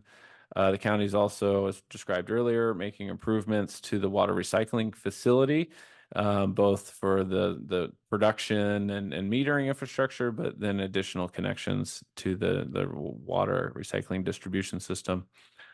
Talked about LCSD well number 2. And then an administrative milestone is the BMC in 2023 approved the necessary documents and authorities to open a bank account, which has streamlined a number of administrative processes. So finally, the schedule for the 2023 annual report, it was released on May 2nd. We're here today receiving a presentation on the public draft report.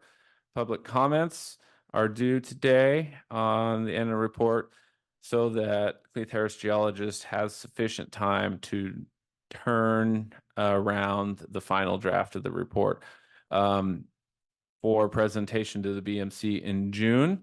It says June 19th here, though we may be needing to reschedule that meeting due to conflicts. So more to come on that.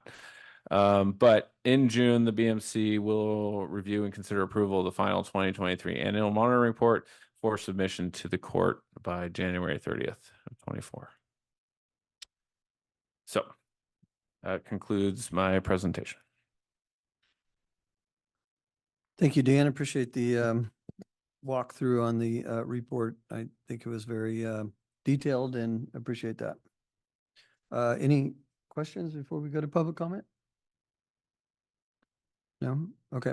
We'll go ahead and open this item up to public comment, please. If you'd like to make a public comment and you're online, please raise your hand. And if you're in the boardroom, please come up to the podium. Would you like me to do online first? Yes, please, Laura. All right, Deborah, you just have to unmute yourself. Hello, good afternoon. Deborah Howe with LOCAC, and typically at our LOCAC meetings every month, I do a water report. Not to put you on the spot here, Dan, but I have asked Dan to take over doing a water report at the LOCAC meeting because I think he'll give better information than I will. And it looks like I'm going to be moving into the chair position. And so with that in mind, I have asked for him to attend, not necessarily every meeting, but certainly in this month where you have the draft annual report, I think it would be appropriate for him to do high-level milestones at the LOCAC meeting. Again, in the line with the whole conversation that we just had about transparency and community outreach and improving that communication. So that's my comment. Thank you. There is, oh, I'm sorry, there's one more online. All right, Patrick, you just have to unmute yourself. Thank you. Patrick McGibney, again, with the Sustainability Group. Dealing with groundwater production, as I was saying, I doubt that the production has decreased as much as it's been estimated using data and assumptions that some are questionable, such as calculating the average daily usage of household based on the Los Osos Community Service District and S&T Mutual Water. What about Golden State? How come we don't have anything from them also? And then, you know, dealing with the BYM, that's talked about in the basin plan, and it says that to balance the BYM with production, you can either reduce production or you can increase the sustainable yield. And you've been doing that both over the years, and this time you've now reduced production. And one of the things that's really questionable is 50% of our production or thereabouts is unmetered. So those are all based on estimates, and especially the one we're talking about, domestic wells. When you drop it from 220 to 110, you know, all you're doing is you're decreasing your production to be able to then balance your BYM to get it under the 80%, which is where you're actually required to be. So I'd like to just have that on the record. Also, the AMR indicates that recommendations for improving the quality and availability of data, quote, are contained in the AMR, and that the BMC will have completed a monitoring well cluster on Skyline Drive by 2024. And it adds that the BMC plan to reevaluate the metrics is on hold, which it's been like that for years now. Again, the AMR should simply acknowledge that significant improvements are needed in the metrics and monitoring program, not only to accurately and reliably assess seawater intrusion conditions, but other threats to sustainability, such as rising nitrate levels, saltwater buildup or salt buildups in the lower aquifer, and also PFAS contamination. Also, the basin management plan, the metrics in the AMR, it states these metrics allow the BMC regulatory agencies and the public to evaluate the status of nitrate levels and seawater intrusion and the impact of implementation of the basin management plan programs in the basin through objective numerical criteria that can be tracked over time, end of quote. This statement is inaccurate and is misleading for the above reasons. Los Osos Sustainability Group has pointed out the significant deficiencies of the BMC monitoring program and metrics in previous years, but the BMC has made very few improvements in the monitoring program as of now, and even fewer in the metrics. Meanwhile, the BMC is Thank you, Patrick. Your time's up. Thank you. There is no further public comment online. Okay, we have public comment in the room. Lindy Owen again. I first off, I could not pull up the executive director's report on the website, so couldn't really see these as well as I wish I had, but it looked to me like the chloride level has increased. And yet, so I don't know, then it showed the other chart or graph that I saw looked like it was decreasing. So I just wonder, I'll have to wait till I can get to a computer at home to see if I can find this report. But anyway, again, just questioning if the chlorides are up higher, that is significant to an increase in seawater intrusion, which is the reason that we built a sewer. And I'm just questioning whether we are improving our water at this point to the point where we think that we can continue developing and pulling water out of the ground.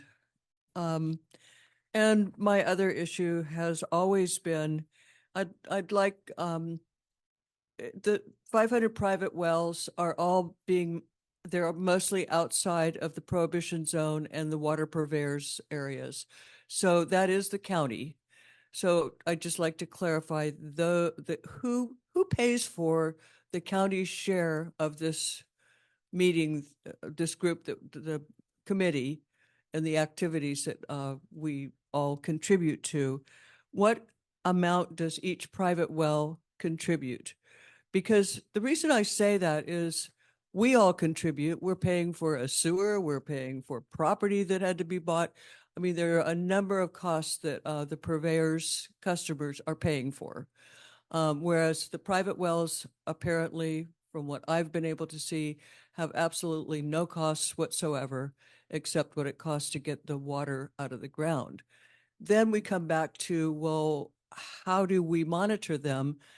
Mr. Gibson has proposed that up in Paso Robles, they should be monitored. That's how he wants to solve the problem in that basin, which is very degraded. But yet he doesn't want to do that here because, I mean, we'll go by these guesstimates and the area, things from the satellite readings and the guesstimates of how many inches and when it fell. That's all a guesstimate. Whereas I would like to know what the cost is to put a monitor on every private well, and you can tell me that that is not something that the private wells would accept. I don't really care how much water they use. I want to know how much they use because you need to know how much they use.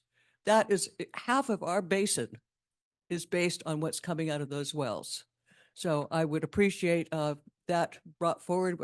You said you would do it, but I see no cost ever presented. Thank you, Lindsay.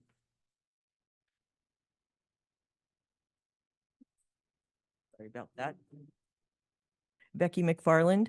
I want to repeat a sentence from the Sigma best practices, and then I have a few more things to say. Basin-wide pumping within the sustainable yield estimate is neither a measure of nor proof of sustainability. Sustainability under Sigma is only demonstrated by avoiding undesirable results for the 6 sustainability indicators, which we call metrics here. In looking over the annual report, under seawater, some things jumped out to me.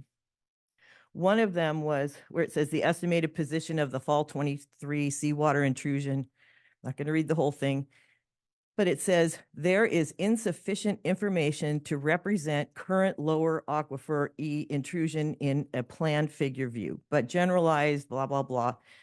Down below, it talks about seawater intrusion into Zone E is a significant threat to basin sustainability and has been for decades.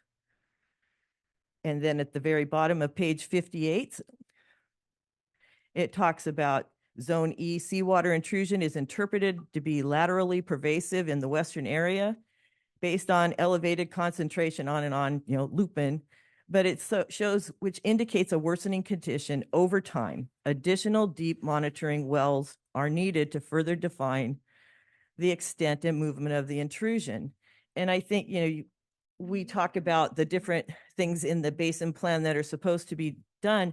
How can we make decisions on building or on our water sustainability if we still don't have sufficient monitoring. And I did want to say, my comments about oath is not to demean or degrade or whatever, but just that conversation about that afterwards, about people not knowing about the building, the growth policy, that's why people don't trust. It's, and Chuck and others have brought it up. Yeah, well, the county dumped this on us at the last minute. That's why people don't trust. We want to. Some of you are our neighbors. We want to trust this. So yes, transparency. The more information, the better. The more meetings here. How many meetings were missed last year? Couldn't that be a time where we can ask a question and get an answer? But it seems like let's do it less and less. So, and I'm sorry I get upset because it is upsetting. This is our water and we want to believe what's being written. Also, I saw in here real quickly, in this report, it says the purveyors are currently working with the county at the request of the Coastal Commission to evaluate the water supply availability and triggers for water offset requirements. I'm just going to add this part. Guest houses and granny units and homestays, they're not required to do a retrofit. What is the limit on how many guest houses, two-bedroom homes? Thank you, Becky. Yeah, Yep. what's the limit? We want to know the number.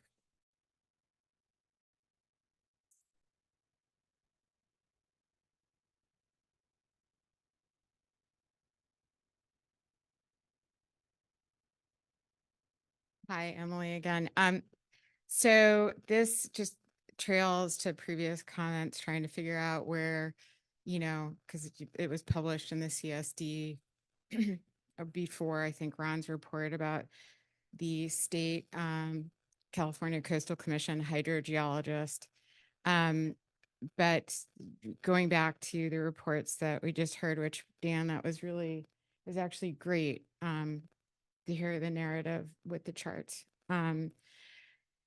So, and I just took these notes down, but to my knowledge, a certified professional hydrogeologist or geologist for that matter has not declared the Los Osos aquifer is trending, quote unquote, towards sustainability, because it's not. My belief, based on the data that both my husband and I have reviewed with others, and that has been published, that they would not risk a hydrogeologist would not risk their certification based on such an unsupportable theory. This is key because a certified professional hydrogeologist opinion has weight. It is like annual reports that are signed by certified professional hydrogeologists that verifies the accuracy of the report. I haven't been able, and I mean, I'm really open to hearing from others in charge and here participating from the BMC.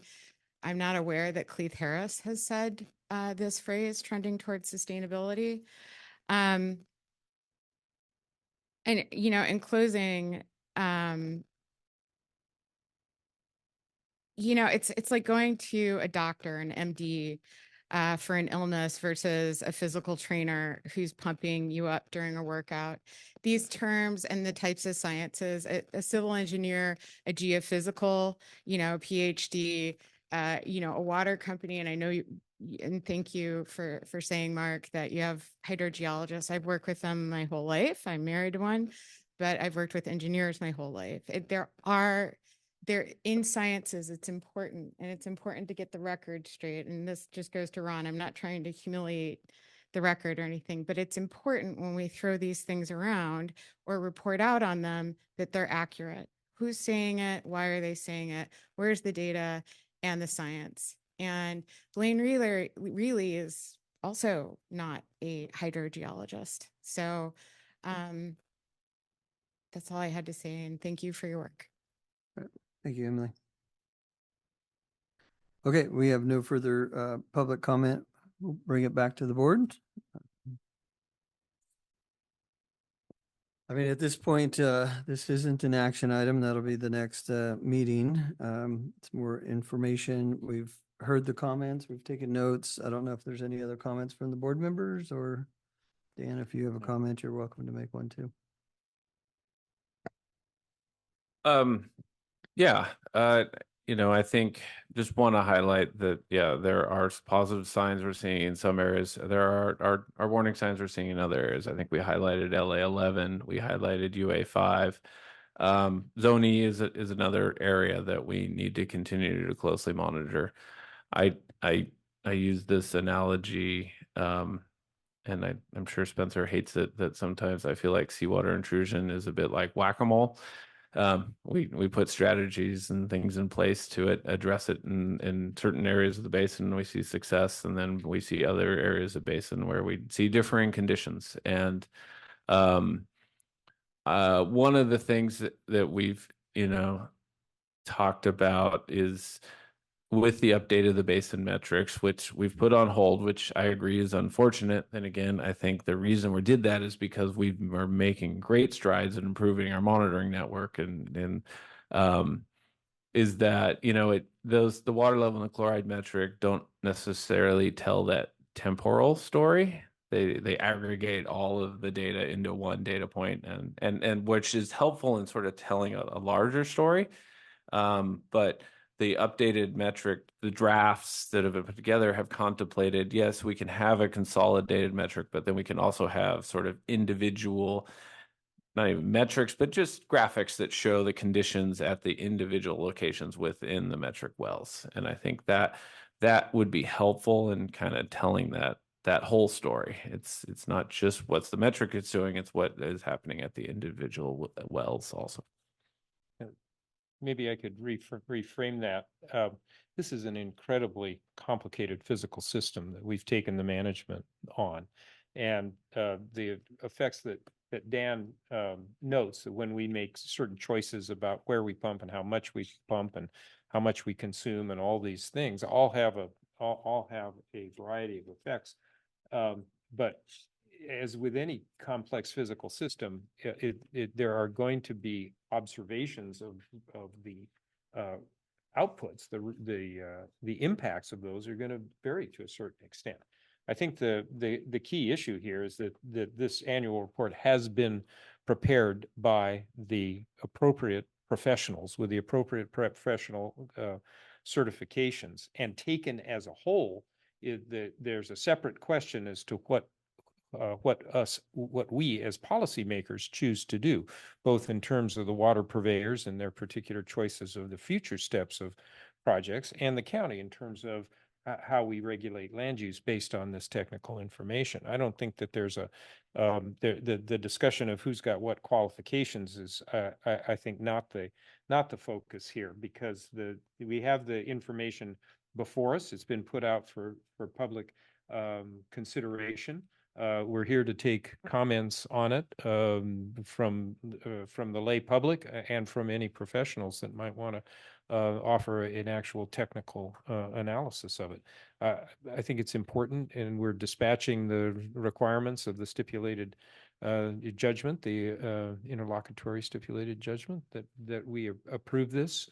I think, and I don't know if Cleith Harris, if Mr. Harris is listening, but I certainly appreciate his extensive work on this. I think we have another fine volume in documenting success in appropriately managing this basin. So I'll look forward to getting this back and getting it approved and getting on with all the other actions that are before us to continue to make the kind of progress that we need to make. All right. Thank you. Yeah, just one comment on the shortcomings of what tools we have available. There is the BAT, right? The best available technology. And I think that's what you're seeing some of the times. It may not be the tool of choice that any of us would want, but we have to use what's available. And that, best available technology is we rely on that in every aspect of the water industry to some degree. So I think, we are making the best decisions we can and taking the quickest actions and possible. So,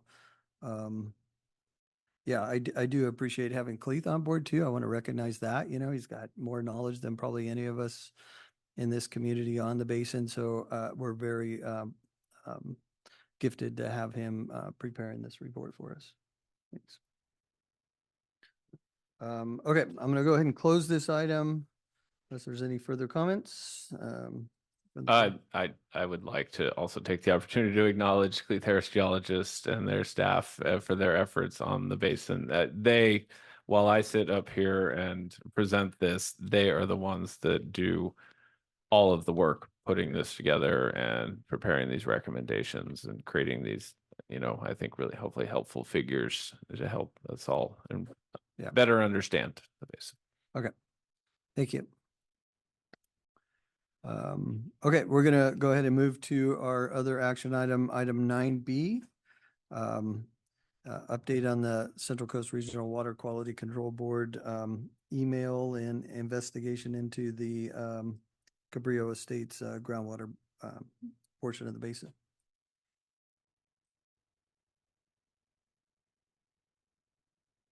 Yeah, sorry, give me a sec here. Okay, yes, thank you, Chair Zimmer.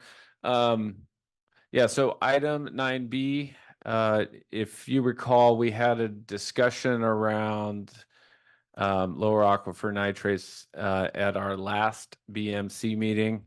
It was not a fully agendized item. It was an item that was included part of the executive director's report.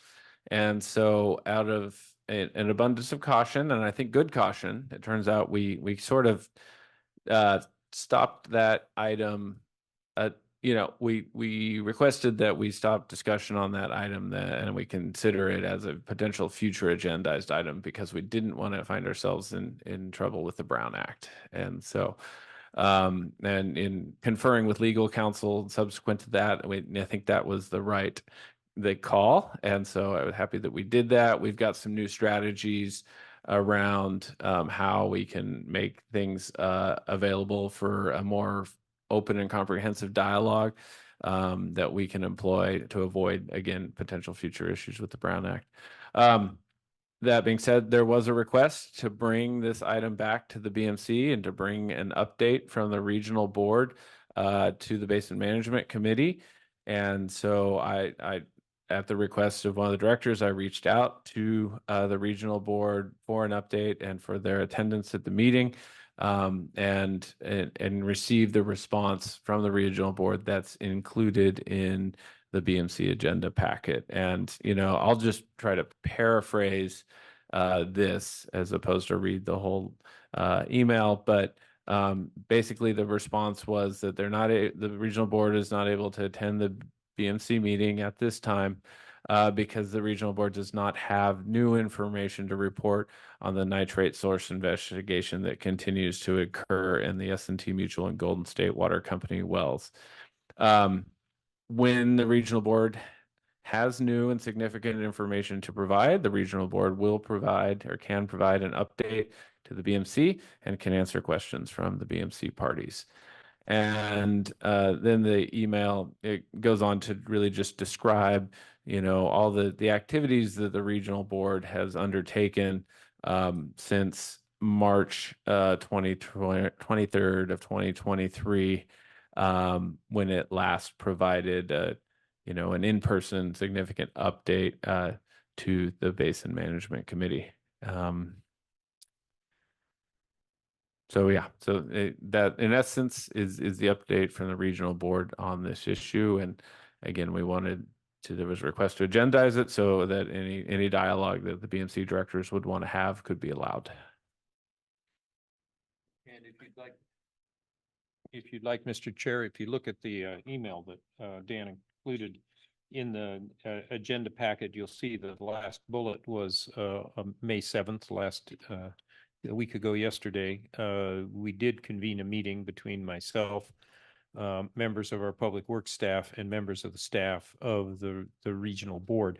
I can characterize that briefly as the start of what promises to be an ongoing and detailed and as needed appropriately technical discussion about how we are to go about understanding the source, explaining the level of nitrates in two particular wells. That's LA8 and LA9, which are down near, I think the easiest way to put it is near Los Osos Valley Road at the base of Cabrillo Estates. the information that causes this to be raised, of course, are the concerns raised by S&T Mutual over a number of months now, as regards nitrate levels rising in their well, which is LA 8. Although, as we look at a little more detail at the data, going back as far as 2003, 2004, we do see a rise going through until about the time of 2016, when the sewer plant started. And in consultation with Spencer Harris, we have seen what we consider to be some leveling off, actually, of the nitrate levels in that well. It's a variety of ways in which you can analyze this data, but there is, regression analysis suggests a possible leveling off. At the same time, in LA 9, that leveling off is not obvious, and that speaks to the complexity of the physical system that we're tasked with managing, and to understand that physical system, to understand the results we're seeing in these two wells, requires understanding that physical system and being able to do some calculations on that physical system that's a little beyond where we go. As you heard from the regional board, they have I don't know how to characterize it, perhaps a suspicion that they think the most probable cause of the source of those nitrates comes from septic discharge in Cabrillo Estates. Just to summarize briefly, the county's technical experts at this point, and I concur with their analysis, don't believe that there's sufficient evidence to draw that conclusion definitively. The regional board would tell you, and again, I don't want to put words in their mouth, but they have said this, that among the other possibilities for seeing those nitrates are legacy nitrates in the groundwater that are being mobilized by the change in patterns of the cessation of septic discharge and then the influx of water coming in from the leach field at Broderson. And so our discussion centered around whether we, the county, would pursue a certain number of monitoring wells, which was the first suggestion of the regional board. We didn't feel at this point that the proposal for those monitoring wells actually was going to get at the root of the answer. And our suggestion to the regional board, and again, we'll be discussing this further with them down the line, is that once we get the transient model in place late this year, that sometime in the first part of next year, and let's say toward the end of the first quarter of next year, beginning of the second quarter of next year, that transient model could be used to do some refined calculations on contaminant transport. That would be a generic term for the nitrate concentrations that we see there. We believe there is time. The increase in nitrates is gradual enough that we have some time to analyze this. But what we'd like to do is use the refined transient model to do a better prediction of what we think might happen to those nitrates as the effects of the wastewater treatment plant take effect. As an analog, we saw the graph in the annual report. It's figure 23, which shows the chloride metric and the well level metric, and the key there is the dashed lines. So the red line being the chloride metric, the projections using our current steady state model is that once the sewer started operation in 2016, we would see a continued rise in the chloride metric before it started to fall. That's just the time delay, the time constant as it's called, but the time delay in the response of that physical system. And as you can see from that data, the data with some noise, if you will, on top of it bouncing around is roughly tracking within that envelope.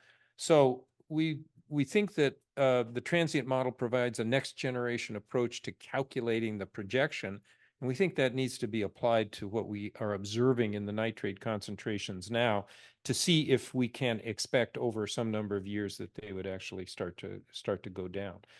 We'll look at the results of that. We'll continue conversations with the regional board about other means by which we can get at the source of those nitrates, and we'll obviously continue to keep the LOBMC apprised and to work directly with S&T Mutual on any approaches that they're interested in. So that just sort of fleshes out the latest in terms of what we're doing with the regional board. Okay. Did I hear you say transient model this fall? End of the year. Yeah, End of this year, End of the year. 2024. Yeah. Okay. Yes, so the transient model will be developed, end of the year. It may take a little time before all the reports and technical memorandums are reviewed and available for public. But yes, transient model on progress for being usable by the end of the year. In your discussion with the regional board, were they okay waiting for this transient? I mean, I think I heard you say that they wanted some monitoring wells. I heard that, and that cost came across our board, and if this were the State Department, I think we would say we had frank discussions on a wide range of issues, and at this point, we are reviewing our plans moving forward. We heard no objection to it, and they may further consider how they might want to approach this problem, and we'll continue discussions with them. Their approach was to see this as an expense that should be borne by the wastewater treatment plant, and the county at this point is not really prepared to decide that that's appropriate at this time. So further discussions to come. Sure. All right. Well, thank you. I appreciate the update and keeping us informed on those two, your discussions with the regional board. Absolutely. Okay. Public comment. We're going to go ahead and open this item up to public comment. If you'd like to make a public comment and you're online, please raise your hand. And if you're in the boardroom, please come up to the podium. All right, Patrick, you just have to unmute yourself. Thank you, Patrick McGibney. Why not just simply have a dedicated monitoring well for nitrates? That seems like a really simple solution on doing that. I don't think that's been discussed or even contemplated, at least that we know about. The investigations and that S&T did on LA9, I believe, they found pharmaceuticals in there, which obviously are coming from Cabrillo Estates. So yes, you are getting nitrates. I mean, I don't think there's much dispute on that coming down from the Cabrillo Estates. It's time for them either to get on the sewer system with everybody else or to get updated septic systems on there, which will still put nitrates into the aquifer, but not as much. Sewer system is the best result on that one. So back again, monitoring well dedicated for nitrates would be a good way to go. Thank you. Thank you, Patrick. There is no further public comment online. Okay, we'll open it up to the board. Lindy Owen again. Well, historically, logically, there was never any real reason for Cabrillo to be not put into our sewer system.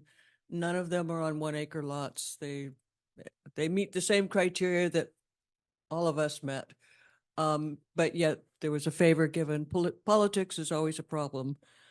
And that favor has brought it to the one source of nitrates apparently seems to be Cabrillo Estates, and it's taking out a whole area of well, which is disturbing.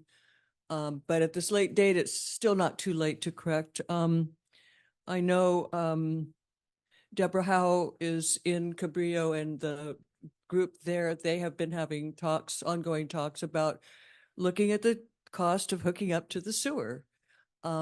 It's going to be cheaper. They're looking at the lamp requirements for upgrading their septic. If they have a leach field problem, if they have a septic leaking, tank leaking problem, they are all forced to go into what is estimated between $40,000 and $50,000 monitored. They're just a kind of a nightmare they're not a good solution. The good solution is to go ahead and join the rest of us processing our waste out at the wastewater plant. It's all gravity fed. It's pretty darn simple in a lot of ways. As complex as ours is. So I urge, I hope that they come up with a solution and move forward. I think the regional board is absolutely right. That's the main source. And once that's eliminated, then I do believe those nitrates, there'll be some lateral moving, but I think the nitrates will definitely drop down. And usually when you give a nitrate amount, aren't you monitoring nitrate readings from all over the basin, Dan? Because that's kind of where it used to be. I know that there were certain wells that were really high and other areas that had no nitrates. So it's a pretty random selection of what actually gets down into the aquifer. Anyway, I hope that the Sunset Terrace gets their water solution helped by the rest of us, or maybe that Cabrillo supports the pollution that happened in their well. Thank you. Thank you, Lindy. Becky McFarland again. I just kind of had to roll my eyes at that. This Cabrillo Estates, and I have nice friends up there, going back and just shaking my head again. Why ever was that neighborhood left off of the sewer? Why was any house in this town left off the sewer? And the county's talking about, oh, well, the wastewater project would take care of those, putting in wells to monitor their nitrates. Cabrillo Estates has not paid one penny that I know of. Maybe there's some other funding towards helping to heal our aquifer. I'm sure they're conserving up there. I've seen, grass replaced, and that's wonderful. But why ever would we have to bear more burden to monitor their nitrates, which we were told was on a different watershed back in the 80s, is just beyond belief. Also, in the basin reports, it says we need more monitoring wells. Does it have to be just nitrates? Why can't we put those in and measure other things too? And again, I'm upset because this whole thing has caused division in our town by special favors given to people and putting the burden of our basin on us. And it's a rotten feeling, and I don't like feeling that. So county, I say, step up. Let's not wait. We don't have the transient model yet. It's not there, and it sounds like December, but we've been hearing lots of estimates of time for different things. Like the electromagnetic, whatever it is, was supposed to be out last, fall, then March, now it's next fall. We're not getting the data.